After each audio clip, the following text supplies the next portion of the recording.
నమస్తే అండి, welcome to Ratnam home food miracle catering. మనకైతే ఒక కస్టమరు ఒక మేడం ఆర్డర్ ఇచ్చారండి.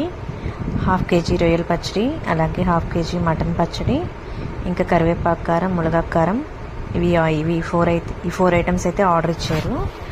నేనైతే ఫస్ట్ రొయ్యల పచ్చడి పడదామని స్టార్ట్ చేశానండి. కారపొడులు ముందే చేసేసానండి. మన దగ్గర ఆల్రెడీ కస్టమరు ఒక 250 grams రొయ్యల పచ్చడి టేస్ట్ చూసిన తర్వాత ఇంత పెద్ద ఆర్డర్ అయితే ఇచ్చారండి. మేడంకి బాగా నచ్చింది. చూసారు కదండి, రొయ్య ఇప్పుడు రొయ్య సైజ్ కూడా చాలా చిన్నగా అయిపోతుంది. ఫ్రై చేసేసరికి ఎంత చిన్నగా అయినా మనకి పచ్చడి పట్టేసరికి ఈ సైజులో ఉండాలంటే మినిమం చూసారు కదండి, ప్రతి ఒక్క రొయ్య కూడా చాలా పెద్దగా అనిపిస్తుంది. టేస్ట్ అయితే చాలా బాగుంటుందండి. మనకి హెవీ స్పైసీగా అయితే అసలు చేయనండి నేను. ఎవరైనా కస్టమర్ కావాలి అనుకుంటే మాత్రమే అలా చేస్తాను. రెగ్యులర్గా నేను చేసే తర్వాత మటన్ పికిల్కి కూడా మటన్ ఫ్రై చేశానండి. చూసారు కదండి, మటన్ సైజ్ కూడా మరీ చిన్నగా ఉండవు, మీడియం సైజులో ఉంటాయి. మనం తినడానికి లోపల మంచిగా కుక్. చూసారు కదండి, ఇలా ఫ్రై చేస్తే మనం పికిల్లో కలుపుకునేసరికి కొంచెం గట్టిగా అవుతాయి.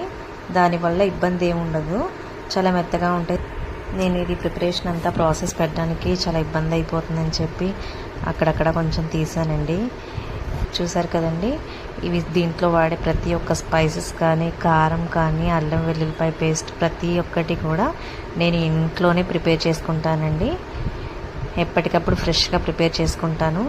కాకపోతే నాకు ఒక 2 days మాత్రం ముందు ఆర్డర్ ఇస్తే నేను ఖచ్చితంగా మీకు మంచి టేస్టీతో మీకు ఐటమ్స్ అనేది ప్రిపేర్ చేసిస్తానండి. ఒక 1 or 2 days ముందు నాకు ఆర్డర్ కన్ఫర్మ్ చేసినట్లయితే మీకు ఫ్రెష్గా మనకి ఏంటంటే ఒక 500 grams ఆర్డర్ పెడితే కొంచెం చేయడానికి ఇబ్బంది లేకుండా ఈజీగా ఉంటుంది. ఈ మునగాకు కానీ, కరివేపాకు కానీ మాకు చెట్లు ఉన్నాయండి. ఆ చెట్టుకి తీసినవి మాత్రమే నేను వాడుతున్నాను ప్రస్తుతానికి. మీరు ఒకసారి మా దగ్గర పర్చేస్ చేస్తే ఖచ్చితంగా మాకు రెగ్యులర్ కస్టమర్ అయిపోతారండి. మీకు ఏది కావాలన్నా కానీ బయట ఎక్కడ ఇంకా సెర్చ్ చేయరండి. ఖచ్చితంగా నన్ను సపోర్ట్ చేస్తున్న ప్రతి ఒక్క కస్టమర్కి చాలా చాలా థ్యాంక్ యూ అండి.